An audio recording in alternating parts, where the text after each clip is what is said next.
প্রিয় ছাত্রছাত্রীরা, আজ আমি তোমাদের কাছে ক্লাস 6-এর গণিত বইয়ের ফার্স্ট টার্মিনাল যে পরীক্ষা হয়ে গেছে তার পরের সেকেন্ড টার্মিনাল যেখান থেকে পরীক্ষা হবে তার অঙ্কগুলো আমি তোমাদের কাছে বুঝিয়ে করে দেখাবো। দেখো, নিজে করি 7.1-এর একের দাগেরটা ছবি আঁকার কথা বলছে, ঠিক আছে। এটা আমি ছবি আঁকার কাজটা করবো না, 2-এর দাগেরটা করবো, কারণ এটা পরীক্ষায় আসবেও না কখনো। 2-এর দাগেরটা দেখো, বলছে একটি বর্গক্ষেত্রের একটি বাহুর দৈর্ঘ্য 5.2 সেমি। ওই বর্গক্ষেত্রের পরিসীমা ও ক্ষেত্রফল হিসাব করি। তাহলে আমরা আগে দেখব বর্গক্ষেত্রের বাহুর দৈর্ঘ্য কত বলছে না। বর্গক্ষেত্রের বাহুর দৈর্ঘ্য 5.2 সেমি। তাহলে বর্গক্ষেত্রের পরিসীমার সূত্র কি না, বর্গক্ষেত্রের পরিসীমার সূত্রটা আমি তোমাদের কাছে লিখে দেখাবো। পরিসীমা সমান 4 গুণিতক একটি বাহুর দৈর্ঘ্য, ঠিক আছে। তাহলে 4 গুণিতক একটি বাহুর দৈর্ঘ্য মানে কত, বাহুর দৈর্ঘ্য কত দিয়ে আছে 5.2, তাহলে এই একটি বাহুর দৈর্ঘ্যের জায়গায় লিখবো 5.2 সেমি। দিয়ে এবার গুণ করব 5.2 4 দিয়ে গুণ করবো, 4 দুগুণে 8, 5 4 20। যেহেতু দশমিকের পরে একটা সংখ্যার পরে দশমিক আছে, তাহলে এ পাশ থেকে একটা সংখ্যার পরে দশমিক লিখবো, তাহলে 20.8 সেমি, ঠিক আছে। তারপরে কি বলছে, ও ক্ষেত্রফল হিসাব করি। তাহলে ক্ষেত্রফল কি লিখবো, তাহলে অতএব ক্ষেত্রফল কি না, বর্গক্ষেত্রের ক্ষেত্রফলের সূত্র আমরা জানি, বাহুর দৈর্ঘ্য গুণিতক বাহুর দৈর্ঘ্য। তাহলে বাহুর দৈর্ঘ্য কত, তাহলে 5.2 গুণিতক 5.2। তাহলে আমি এই দুটাকে গুণ করে দেখাবো তোমাদের কাছে। 2 দুগুণে 4, 5 দুগুণে 10, 5 10 0 হাতে নিলে 1, 5 5 26, 4 0 6 আর 1 7 আর 2। এখানে যেহেতু দশমিকের আর হচ্ছে সংখ্যার পরে একটা দশমিক, উপরেও একটা সংখ্যার পরে দশমিক আছে আর নিচেও একটা দেখো সংখ্যার পরে দশমিক, তাহলে কটা, দুটো সংখ্যার পরে দশমিক আছে। তাহলে এই পাশ দিয়ে ডান দিক দিয়ে দুটো সংখ্যার পরে আমি দশমিক বসাবো, তাহলে 27.04। যেহেতু এটা ক্ষেত্রফল বলেছে তাই আমি এটা লিখবো বর্গ সেমি, ঠিক আছে। এবার মান খোঁজার কথা বলছে, আমি গুণ করে তোমাদের কাছে দেখাবো।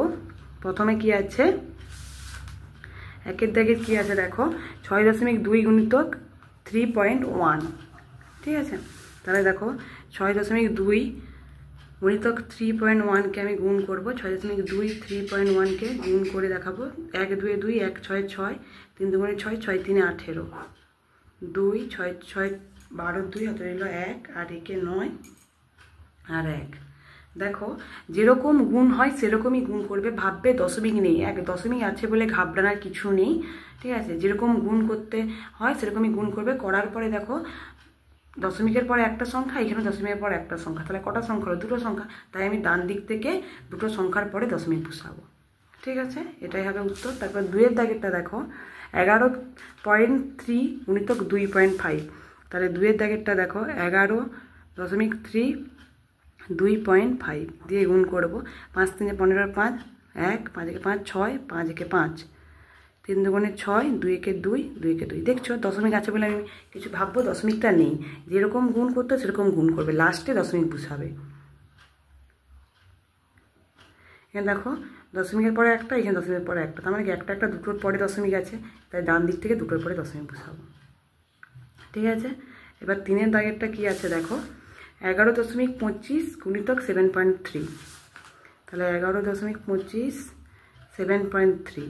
দেখো 7 এখানে 4টে সংখ্যা আছে, যেহেতু 7.3 আছে এটাকে আমাকে ঠিক করে বসাতে হবে।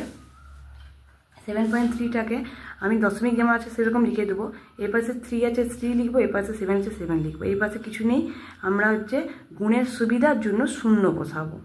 0 5 0, 0 2 0, 0 1 0, 0 1 0, 5 3 15 5 হাতে রইল 1, 3 6 1 7, 3 1 3, 3 1 3, 7 5 35 5 হাতে রইল 3, 7 14 15 17 7 হাতে রইল 1, 7 1 7 8, 7 1 7, 0 5 7 5 12 2 হাতে রইল 1 1 8 9 10 11 12 2 হাতে রইল 8। এখানে দেখো তাহলে এখানে উপরে দুটো সংখ্যার পর দশমিক, নিচে দুটো সংখ্যার পর দশমিক, তাহলে কটা হলো, মোট দুটো, আর দুটো 4টার পর দশমিক আছে, তাহলে এই পাশে ডান দিক থেকে 4টার পর দশমিক বসাবো, 1 2 3 4টা, ঠিক আছে। তারপর 4-এর দাগেরটা দেখো, 4 দাগেরটা কী আছে, 0.03 গুণিতক 03, ঠিক আছে, 0.03 গুণিতক 03, তাহলে 0.03 0.3 আছে। তাহলে আবার সেই গুণের সুবিধার জন্য আমি এই পাশে 0 বসে দিই, যাতে সুবিধা হয়, ভুল না হয়, যাতে 0 3 0 0 0 0 0 0 0, 3 3 9, 3 0 0 3 0 0, 0 3 0 0 0 0 0 0 0। দেখো এবার উপরে দুটো সংখ্যার পর দশমিক, আর নিচেও দেখো দুটো সংখ্যার পর দশমিক আছে, তার মানে দুটো কটা, 4টার পরে দশমিক হবে। তাহলে ডান দিক থেকে আমি 4টার পরে দশমিক বসাবো, ঠিক আছে। 5এরটা দেখো কি আছে, 0.04 গুণিতক 0.04, তাহলে 0.04 0.04 গুণ করবো, 4 4 16 6, এত রইল 1, 4 0 0 0 4 0 0 0 0 0 0 4 0 0 0 0 0 0 0, আবার এর নিচে গুণ চিহ্ন দেবো, 0 4 0 0 0 0 0 0 0। এবার যোগ করব 6 1 0 0 0। এখানে দেখো, এখানে উপরের সংখ্যা দুটোর পরে দশমিক আছে, আর নিচের সংখ্যা দুটোর পরে দশমিক আছে। তাহলে উপরে দুটো আর দুটোর মনে কটা হলো, 4টা, তাই 4টার পরে আমি ডান দিক থেকে 4টার পরে দশমিক বসাবো, 1 2 3 4, ঠিক আছে। এবারে দেখো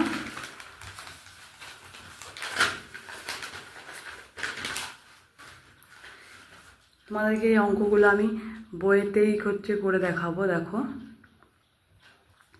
64 মিটার লম্বা সবুজ ফিতে থেকে 0.8 মিটার দৈর্ঘ্যের সমান টুকরো করলে, তাহলে 0.8 মিটার দৈর্ঘ্যের সবুজ ফিতের সংখ্যা সমান, তাহলে 64 ভাজিতক 0.8, তাহলে 64 ভাজিতক, তাহলে 8 আছে, 8 লিখব।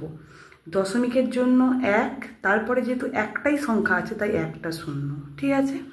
এরপরে কী করবো, 64 আছে, যেরকম 64 লিখে দেবো। যেহেতু ভাগ থেকে গুণ চিহ্ন হয়ে যাচ্ছে, তাই এটা কী হবে, এই 10টা উপরে উঠে যাবে আর 8টা নিচে হয়ে যাবে। মানে ভাগ থেকে গুণ চিহ্ন হলে পাশে যেটা থাকে সেটা উল্টি যায়, মানে উপরেরটা নিচে যায় আর নিচেরটা উপরে যায়, ঠিক আছে। এবার কাটাকাটি করবো, 8 আসতে 64, 8 10 80, ঠিক আছে।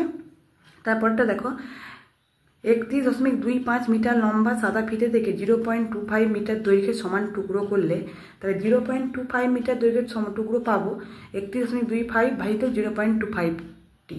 তাহলে এটা কী করবো, 31.25 এটা লিখবো।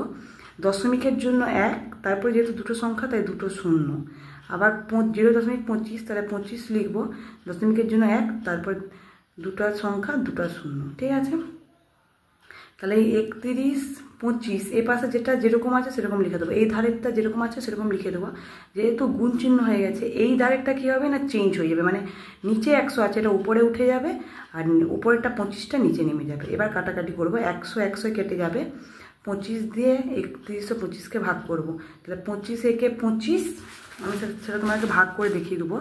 3125কে 25 দিয়ে ভাগ করতে, 25 একে 25, 5 5 6 7 8 9 10 11 6, 25 দুগুণে 50, তাহলে 25 5 125, ঠিক আছে। তাহলে উত্তর কত হয়েছে, 125। এটা আমি এখানে কাটাকাটি করে কত লিখবো, 125, তাহলে 125টি উত্তর লিখে দেবো, ঠিক আছে। তারপরেরটা দেখো, আমার লাল ফিতেটা যদি সমান দৈর্ঘ্যের 6টি টুকরো করি, তবে প্রতিটি টুকরো কত লম্বা হবে হিসেব করে দেখি। তাহলে 10.5 মিটার ভাজিতক 6 আছে, তাহলে 10 এই 105টা লিখে দেবো। দশমিকের জন্য 1, তারপরে একটা সংখ্যা আছে, একটা শূন্য, তাহলে ভাজিতক 6, এর নিচে কিছু নেই, মানে আমি 1 লিখে দেবো, ঠিক আছে, যাতে আমাদের কাটাকাটি করার ক্ষেত্রে সুবিধা হয়। যেরকম 105 আছে 105 লিখবো, আর নিচে 10 লিখবো। যেহেতু গুণ হয়ে গেছে, এই নিচের একটা উপরে উঠে যাবে আর 6টা নিচে নেমে যাবে। দেখছো, যদি নিচে 1 লিখে কিরকম কাটাকাটি করতে সুবিধা হবে, যাতে ভুলও হওয়ার চান্স কম থাকে। দিয়ে দেখো 5 2 10, 5 2 10, 5 1 5, ঠিক আছে। তাহলে 3 2 6, 3 7 21, তাহলে 7 সমান কত হবে, 7 আর 2 2 4, 7/4 মিটার। এটাকে ভাঙলে কত হবে, 1/3 মিটার, ঠিক আছে। এবার দেখো এটা কেমন আছে, 7 4 সমান 7 4, 4 কতই 100 হয় না, 4 2 8 2 10, 4 5 100, মানে 25 4 100 হয়। তাহলে এই 25টা উপরে লিখে দেবো, ঠিক আছে। তাহলে 25 সাথে কত হয়? তাহলে 25 সাথে 175, ঠিক আছে? 175, তাহলে 175/100 আছে, তাহলে 175 লিখে দেবো। যেহেতু দুটো সংখ্যা আছে, সরি দুটো শূন্য আছে, তাই ডান দিক থেকে দুটো সংখ্যার পরে দশমিক বসাবো। যটা শূন্য থাকবে ডান দিক থেকে তটা সংখ্যার পরে দশমিক বসাতে হবে, ঠিক আছে? তোমাদের যদি আমার এই ভিডিওটা ভালো লেগে থাকে অবশ্যই লাইক আর সাবস্ক্রাইব করে দেবে। আমি পরের দিন কোষে দেখি 7-এর অঙ্কগুলো তোমাদের কাছে করে দেখাবো। ধন্যবাদ। তোমাদের যদি অঙ্ক কোনো বুঝতে অসুবিধা হয় আমাকে অবশ্যই কমেন্ট করে জানাতে পারো।